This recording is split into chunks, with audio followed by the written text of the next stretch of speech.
आज से ठीक 27 साल पहले 11 मई 1998 को राजस्थान के पोखरण की रेतीली धरती पर भारत ने इतिहास रचा। ऑपरेशन शक्ति के तहत 5 परमाणु परीक्षणों ने भारत को विश्व के परमाणु शक्ति संपन्न राष्ट्रों की कतार में ला खड़ा करके दिया। तत्कालीन प्रधानमंत्री अटल बिहारी वाजपेयी और वैज्ञानिक डॉक्टर एपीजे अब्दुल कलाम के नेतृत्व में यह उपलब्धि ने न केवल भारत की तकनीकी ताकत का प्रतीक थी, बल्कि राष्ट्रीय सुरक्षा को भी अभेद बनाने का एक साहसिक कदम भी थी। आज जब भारत पाकिस्तान के बीच हाल ही में सीमा पर तनाव की खबरें सुर्खियों में है, पोखरण की यह वर्षगांठ हमें उस ऐतिहासिक क्षण की याद दिलाती है जिसने भारत को वैश्विक मंच पर एक नई पहचान दी। पोखरण एक गुप्त मिशन की कहानी।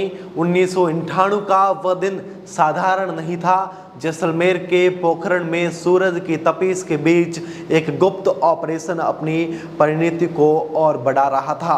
अमेरिकी जासूस उपग्रहों की नज़रों से बचने के लिए भारतीय वैज्ञानिकों को सेना ने अभूतपूर्व गोपनीय बरते। डॉक्टर एपीजे अब्दुल कलाम, जो उस समय रक्षा अनुसंधान और विकास संगठन DRDO के प्रमुख थे, और डॉक्टर R चिदंबर, परमाणु ऊर्जा आयोग के अध्यक्ष, ने इस मिशन को नेतृत्व किया। वैज्ञानिकों ने सैन्य वर्दी पहनकर अपनी पहचान छिपाई। उपकरणों को रात के अंधेरे में स्थानांतरित किया गया और कोड नेम जैसे व्हाइट हाउस और ताजमहल का इस्तेमाल किया गया। 11 मई को दोपहर 3:45 पर 3 परमाणु उपकरण, एक 45 किलोटन का थर्मोन्यूक्लियर बम और एक 15 किलोटन का फिशन बम और एक सब किलोटन डिवाइस विस्फोटित किए गए।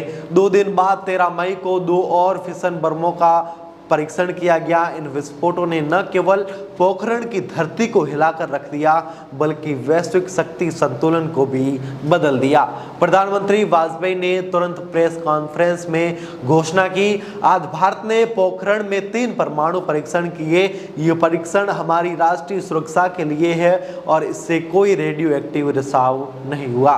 पोखरण के तुरंत बाद पाकिस्तान ने 28 मई 1998 को अपने परमाणु परीक्षण चगाई की, जिसने दक्षिण एशिया में हथियारों को होड़ बढ़ा दी। इसके बाद 1999 में कारगिल युद्ध ने दोनों देशों के बीच तनाव को चरम पर ला दिया। हाल ही में 2025 में सीमा पर तनाव की खबरें फिर से सुर्खियों में है। ऑपरेशन सिंदूर और पहलगाम हमले, जो इस क्षेत्र में स्थायी शांति को चुनौतियों को दर्शाती है।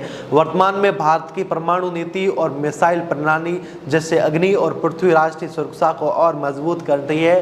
पोखरण ने भारत को न केवल सैन्य शक्ति दी, बल्कि कूटनीतिक आत्मविश्वास भी प्रदान किया, जिसके कारण भारत आज वैश्विक मंच पर एक प्रभावशाली आवाज है।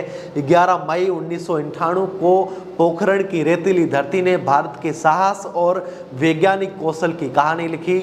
ऑपरेशन शक्ति जैसे अटल बिहारी वाजपेयी और डॉक्टर एपीजे अब्दुल कलाम के नेतृत्व में प्रदान किया, केवल एक परमाणु परीक्षण नहीं, बल्कि भारत की आत्मनिर्भरता, राष्ट्रीय गौरव का प्रतीक था। 5 विस्फोटों शक्ति 1 से 5 ने भारत को परमाणु शक्ति संपन्न राष्ट्र बनाया।